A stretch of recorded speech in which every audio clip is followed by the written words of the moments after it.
여러분들 제가 평일에 가족들과 식사를 하다가 왜 그랬는지는 모르겠어요. 무슨 배경인지 모르겠는데 주일학교 이야기가 나왔어요. 우리 교회 주일학교 이야기가 나왔는데 최근에 주일학교가 조금 원초적인 주제 설교들을 다루었대요. 그러니까 교단 공과를 주제로 하다 보니까 따라가다 보니까 좀 원초적인 이야기들을 다뤘다는데 그게 뭐였냐면 천국과 지옥에 대한 설명이었다고 합니다. 아내가 이제 설교를 하잖아요. 주일학교에서. 아내가 설교를 하면서 천국에 대한 이야기를 하면서 아이들에게 천국은 하나님과 함께하는 아주 좋은 곳이다. 행복한 곳이다. 이런 이야기를 했다라고 합니다. 그리고 하나님과 함께하는 것, 그리고 하나님과 동행하는 것, 우리가 믿음으로 사는 것이 행복한 것이다. 뭐 이런 이야기들을 쭉 했는데 아내가 그런 주일학교 요즘 분위기가 그렇다 이야기를 했더니 예수 믿는 것 행복한 것이다. 근데 그 이야기를 들으면서 아이들이 저를 탁 쳐다보는 거예요. 저를 쳐다봤는데 혹시 아이들이 저를 쳐다본 이유를 아시겠어요? 네, 힌트를 드리자면 지난주 제 설교와 관련이 있습니다. 이재문 집사님 아시겠어요? 방금 하시는 것 같은데 알지만 말을 못 해주시겠어요? 네. 제가 지난주에는요 성숙한 그리스도인에 대한 이야기를 하다가 성숙한 그리스도인은 어떤 도덕성이나 삶의 태도를 넘어서 성령 충만함이 있어야 된다라는 말씀을 드렸죠. 그러면서 드린 말씀이 뭐냐면 누가복음 4장을 통해서 요단강에서 침례를 받으셨던 예수님께서 성령 충만을 경험하셨다. 그래서 예수님이 받으신 그 성령 충만을 통해서 성숙한 그리스도인의 모습이 뭐냐 도대체 한번 좀 살펴보자 그런 말씀을 드렸습니다. 그래서 첫 번째로 지난주에 나눴던 성숙한 성도, 성령 충만한 성도는 뭐와 마주하게 된다라는 말씀을 드렸어요. 고난과 마주하게 된다라는 말씀을 드렸습니다. 아이들이 엄마의 천국 이야기, 엄마가 말씀하시는 천국은 기쁨이 넘치고 행복한 그런 이야기라고 딱 들었는데 아빠가 이야기하는 성도의 삶은 뭐라고요? 고난 가득한 삶이다라고 하니까 아이들이 아빠를 탁 쳐다본 거예요. 뭐가 맞는데? 라는 뜻이겠죠. 엄마와 아빠의 이야기가 다르다라고 생각을 했기 때문에 저를 쳐다본 겁니다. 제가 그 순간에 무슨 생각이 들었냐면 무슨 생각이 들었을까요? 저는 좋았어요. 왜냐하면 우리 아이들이 그래도 설교를 들었구나라는 생각에 제가 좀 기쁜 마음이 있었습니다. 예수님을 믿는 사람들은 천국의 삶을 지금도 살아가고 있죠. 여러분들 누리고 계시죠? 그렇지만 동시에 예수 믿는 사람들은요 사망의 음침한 골짜기를 걷고 있는 사람들입니다. 하나님이 약속하신 쉴만한 물가로 걸어가고 있지만 기대하면서 가고 있지만 무섭고도 고독한 길을 걷고 있는 사람들이 바로 성도라는 겁니다. 그러니까 아빠의 설교도 맞아요, 틀려요? 맞아요. 성도는 고난의 길을 걷는 사람이에요. 그렇지만 엄마의 설교가 또 맞습니까, 틀립니까? 맞아요. 하나님의 그 기쁨을 소망하면서 그 천국을 기대하면서 나아가는 것이 또 우리 성도들의 삶입니다. 오늘은 성숙한 그리스도인, 성령 충만한 그리스도인 두 번째 이야기 어떻게 살아가야 될 것인가에 대한 이야기 잠깐 나눠보도록 하겠습니다. 지난주에는 성숙한 성도는요 첫 번째로 고난과 마주하게 된다라는 말씀을 드렸습니다. 오늘 나눌 두 번째는요 성령 충만한 성도는 힘들고 어렵지만 사역을 하면서 살아야 된다라는 말씀을 드리고 싶습니다. 일단 사역이라는 말 어떻게 생각하세요? 은송이 사역이라는 말 알아? 사역이라는 말 좀 어렵지. 예람이는 혹시 알아? 뭔가 교회에서 많이 들어본 것 같은데 좀 어렵죠. 이 사역이라는 말이 좀 정의가 필요한 것 같아요. 잘 쓰지도 않고 말 자체가 어렵죠. 사전을 찾아보면요 여러 가지 몇 가지 뜻이 나오는데 그냥 쉽게 말하면 사역을 뭐라고 표현하냐면 노동으로 표현합니다. 일하는 거 노동으로 해석을 합니다. 이 사역이라는 말을 교회에서 제일 많이 들어보셨죠?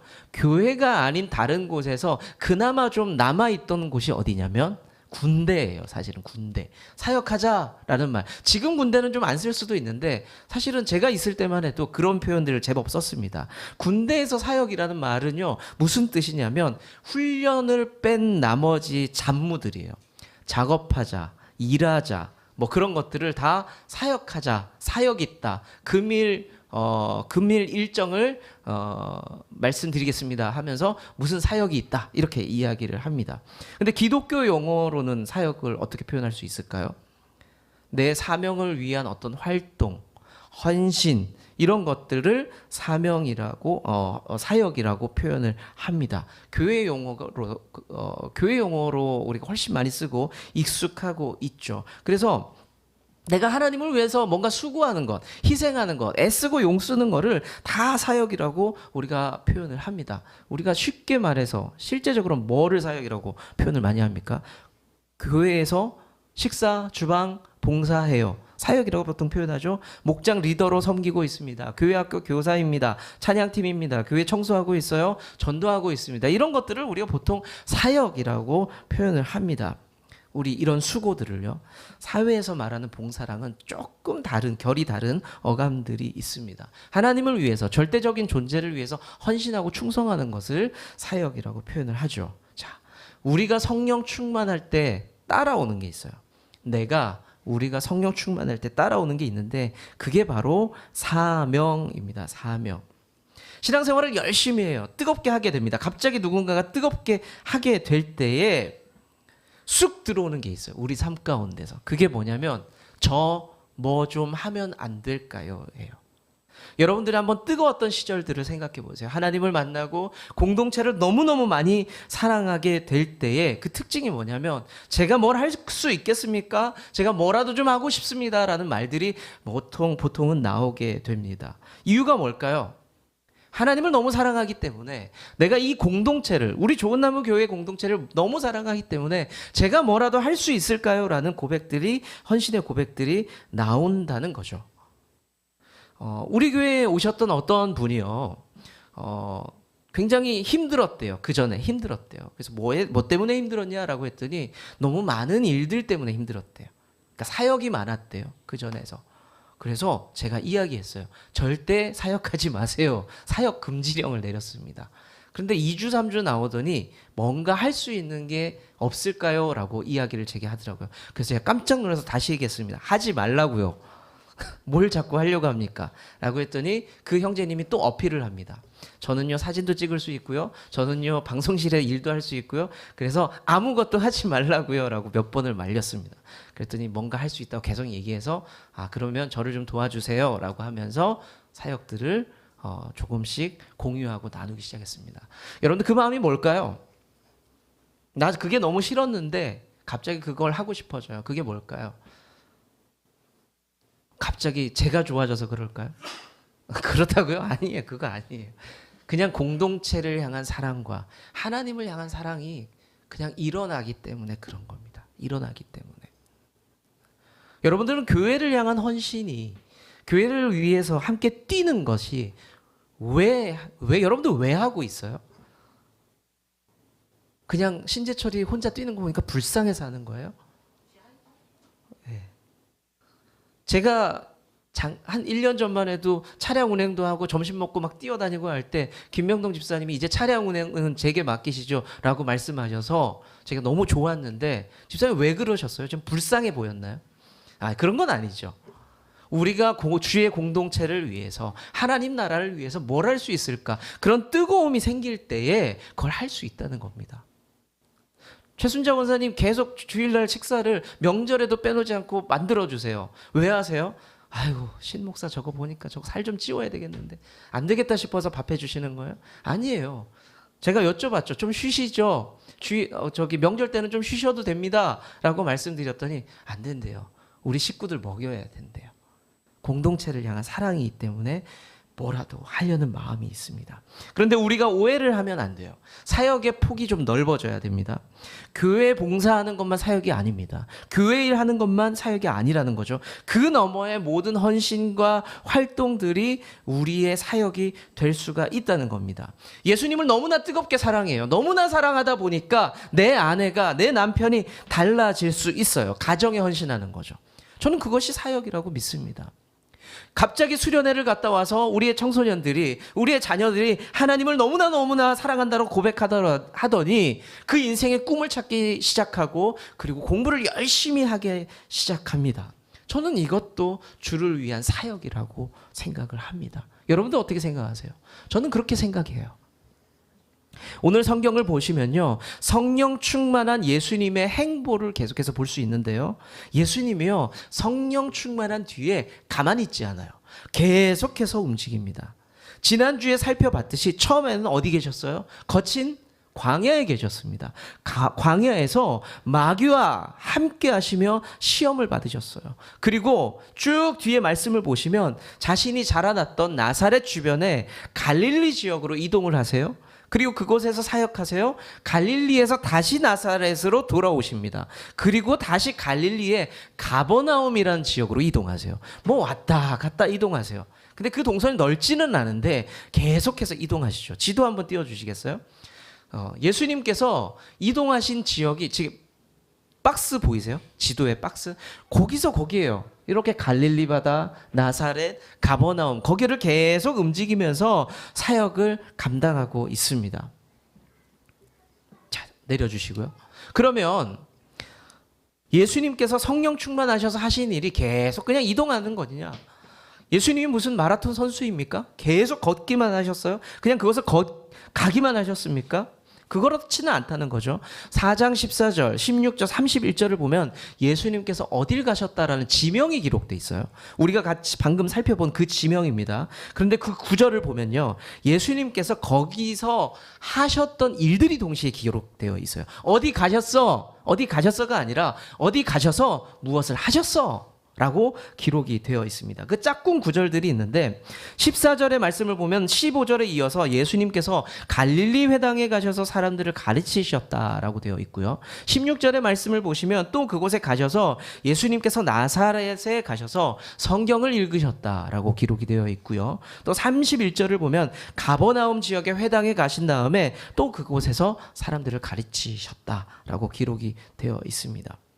예수님께서 가는 곳곳마다 사역을 하셨거든요. 근데 그곳에서 사역을 하실 때 무슨 일이 있었느냐? 사람들이 깜짝깜짝 놀랍니다. 말씀을 들으면서.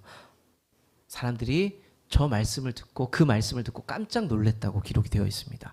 그리고 예수님은 성령 충만하셔서 또 어디를 가셨냐면 4장 마지막 부분을 보면요, 한 가정을 방문하세요. 베드로, 익숙하시죠?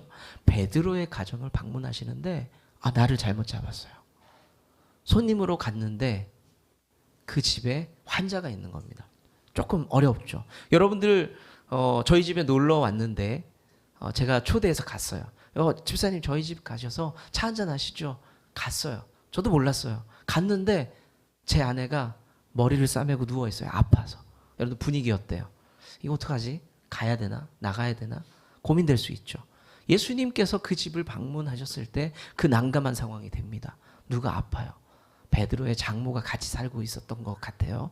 아파서 누워 있습니다.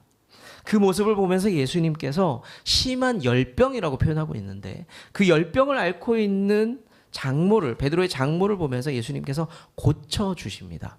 성경은 근데 뭐라고 기록하냐면 낫자마자 그 장모가 고쳐지자마자 손님 접대를 직접 할 만큼 깨끗하게 나았다라고 기록을 하고 있습니다.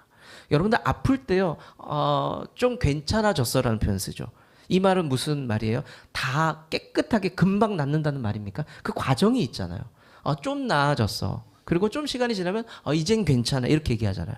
그런데 예수님께서 그 병을 고치자마자 좀 괜찮아가 아니에요. 완전히 나아졌어. 손님을 대접할 수 있을 정도로 그렇게 기록이 되어 있습니다. 4장 39절 말씀 한번 볼까요? 그 기록 같이 읽겠습니다. 시작.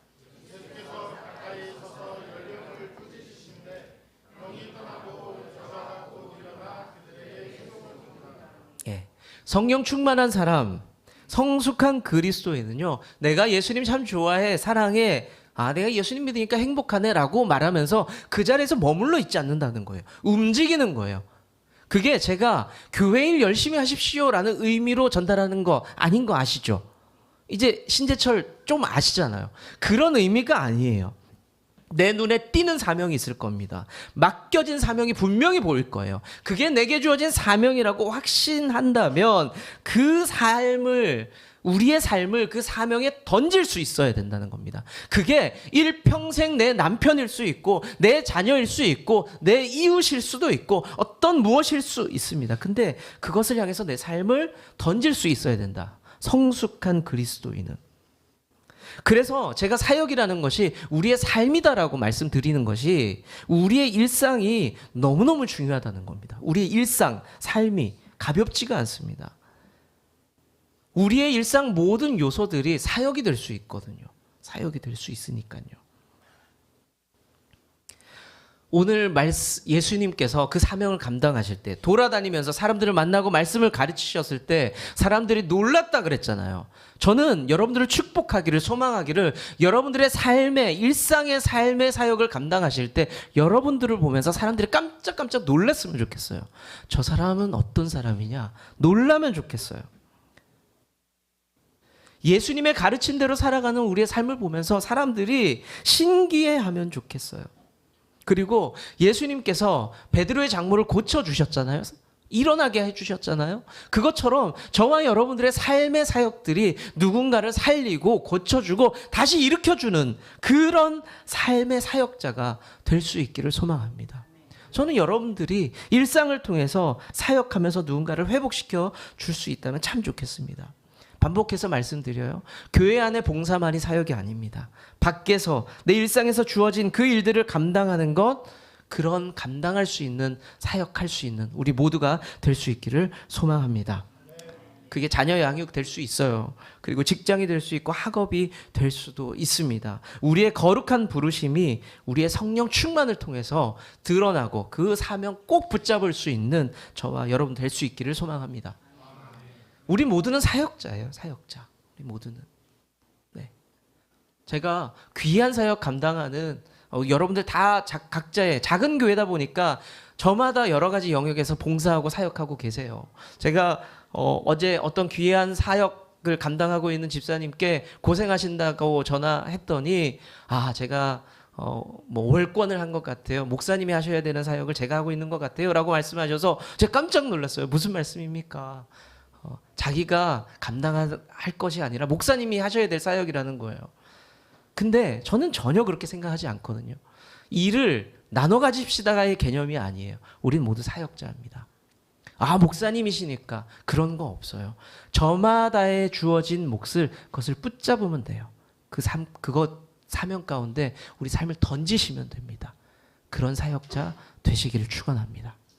마지막 세 번째, 성령 충만한 성도 어떤 모습이냐? 하나님께 우리 인생의 주도권을 넘겨드려야 합니다.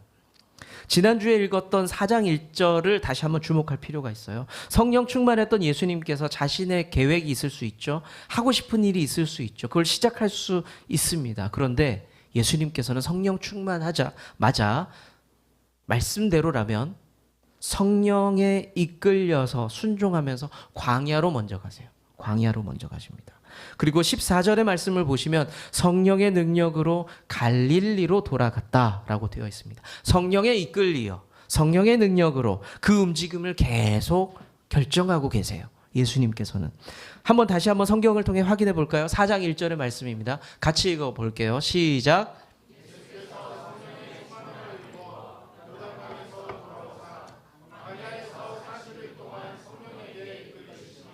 예수님께서는 왜 광야로 가셨어요? 내 계획과 내 생각이 있어서 간 겁니까? 성령님의 이끌림에 의해서 가셨다는 거죠. 그러면 4장 14절 말씀도 같이 한번 읽어볼까요? 시작.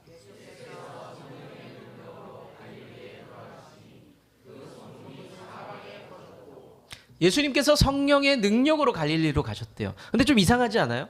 성령의 능력으로 갈릴리로 갔다는 게 무슨 말이에요? 성령의 능력으로 갈릴리로 뿅 하고 나타난 거예요? 뭐 공중부양이라도 한 겁니까? 아니면 축지법이라도 써서 성령의 능력을 힘입어서 가셨다는 뜻입니까? 이게 아니라는 거죠. 여기서 성령의 능력이 무슨 말이냐면 예수님께서 그 다음에 어떻게 해야 될지에 대한 계획이나 그런 것들이 다 서 있었던 게 아닙니다. 그런데 내가 어디로 가야 될지, 내가 무엇을 해야 될지를 고민하고 있을 때에 지혜와 능력이 어디로부터 왔냐? 성령으로부터 왔다는 겁니다. 그것을 성령의 능력이라고 표현을 하고 있습니다. 예수님께서는요, 성령님께 자신의 의지나 계획을 다 주도권을 완전히 맡겨드렸다는 겁니다. 성령 충만의 핵심이 이거예요. 성령 충만은 우리가 쉽게 이런 생각할 수 있어요. 방언하는 것이나 신비로운 현상이나 그런 경험들을 하는 것이 성령 충만이다라고 우리가 쉽게 단순하게 생각할 수 있는데, 그것이 전부가 아니라, 그것이 아니라는 것이 아니라, 그것이 전부가 아니라 삶의 주도권을 성령님께 맡겨드리는 것. 내 삶이 어떻게 가야 됩니까, 주님이라고 물어볼 수 있는 것이 성숙한 성도라는 것. 성숙한 성령 충만한 성도라는 겁니다. 누가 내 삶의 운전대를 잡고 있으세요, 지금? 그것이 성숙한 성도를 판가름할 수 있는 것이라고 가르쳐주고 있다는 겁니다. 보통은요, 우리가 누군가를 볼 때, 청년들을 볼 때, 학생들을 볼 때, 야, 쟤는 성숙하네 라고 말할 때 어떤 그림들이 있어요. 자기 계획 잘하고 삶을 잘 개척하고 잘 끌고 가는 친구들, 열심히 살아가는 친구들을 보면은 저 친구 참 성숙하네 라고 이야기를 합니다. 자기주도 학습 어때요? 우리 학부형들. 그런 거 없다고요, 우리한테? 생각만 해도 기분 좋지 않습니까? 우리 애가 자기주도 학습하고 있어. 너무 좋죠. 자기개발, 자아실현, 다 좋은 말이죠. 대표적인 성숙함을 표현하는 말들입니다. 그런데 그리스도인은 달라요. 내가 알아서 살게요. 하나님 내게 생명을 주셨으니까 내가 좀 힘이 나네요. 내가 이제부터 살겠습니다 라고 고백하는 게 아니라는 겁니다. 성숙한 성도는 뭘 고백하는 사람입니까? 내가 죽고 예수가 사는 것이에요. 내가 내 것을 좀 포기하고 내가 뭘 꼭 잡고 있는데 이거 손을 펴서 좀 내려놓고 예수님의 뜻을 붙잡는 거, 그것을 성숙이라고 말씀하고 있죠. 그래서 예수 믿는 게 진짜 어려운 게 뭐냐면 인간의 본능을 포기하는 느낌이 들어요. 죽을 것 같으면 좋은 것 있으면 내가 꼭 붙잡아야 되잖아요. 근데 성경이 말씀하는 건 노라고 자꾸 말씀하니까 예수 잘 믿는 게 너무 힘듭니다. 내가 죽어야 되잖아요. 예수 믿는 건. 내가 죽어야 됩니다.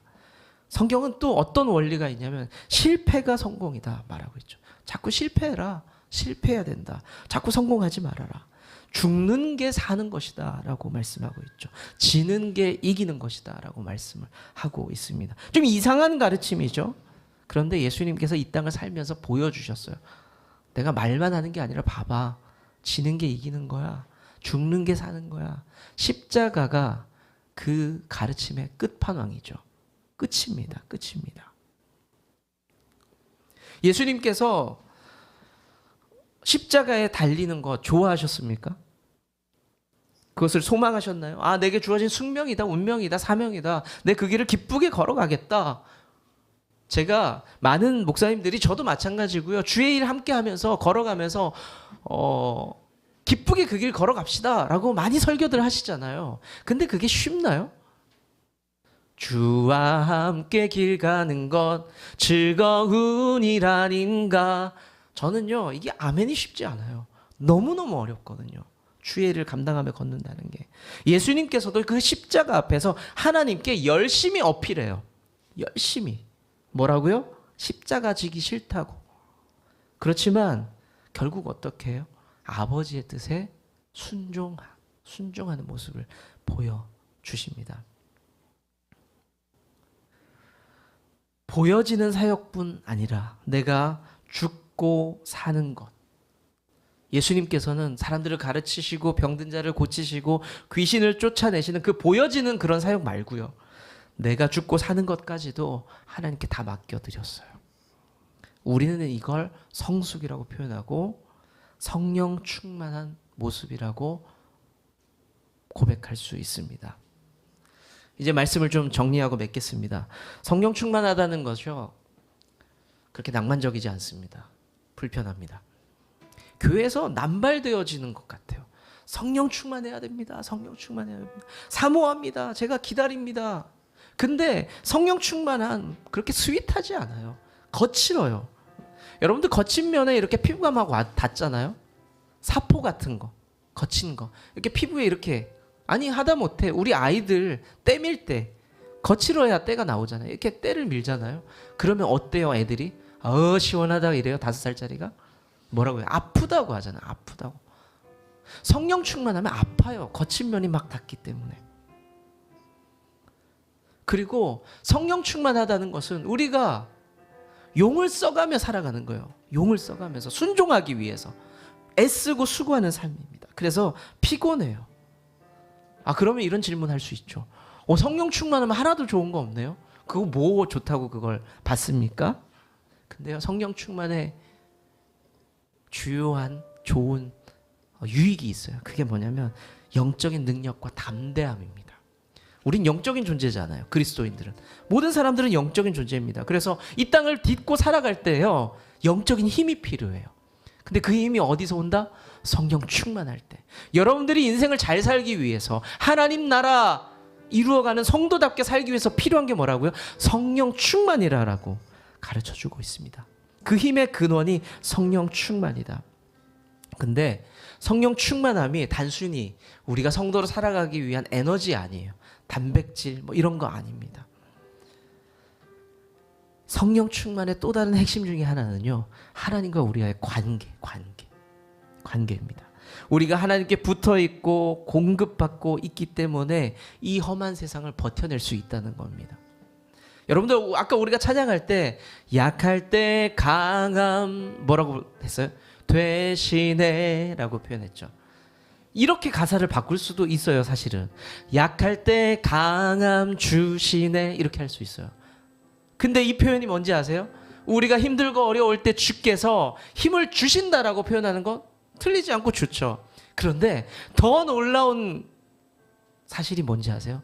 우리가 힘들고 약할 때 그분이 힘 좀 내라 하면서 에너지를 주시는 게 아니에요. 그분이 옆에 딱 쓰시는 거야.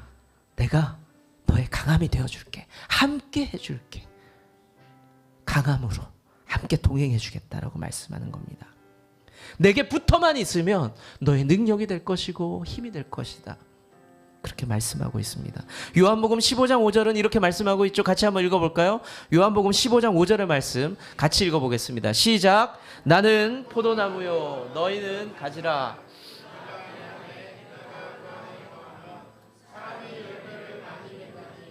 나를 떠나서는.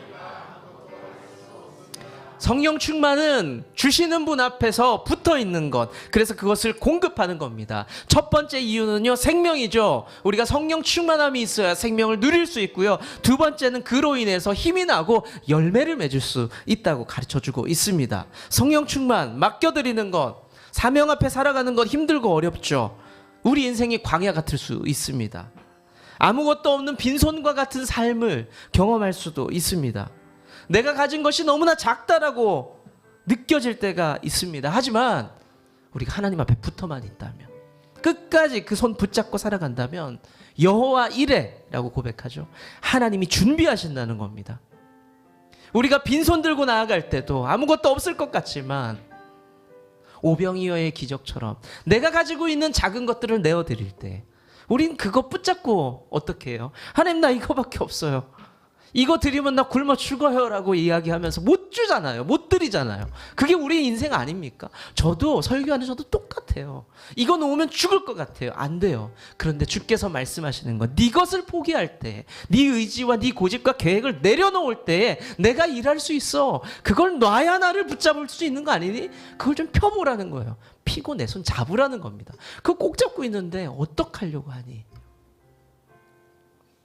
하나님께 우리의 삶을 50% 헌신이 아니라 70%가 아니라 100% 드릴 수 있는 헌신이 우리 안에 있기를 바랍니다. 그리고 나서 우리가 살아갈 때 하나님 하시는 일들을 우리 눈으로 분명히 볼 수 있다고 믿습니다.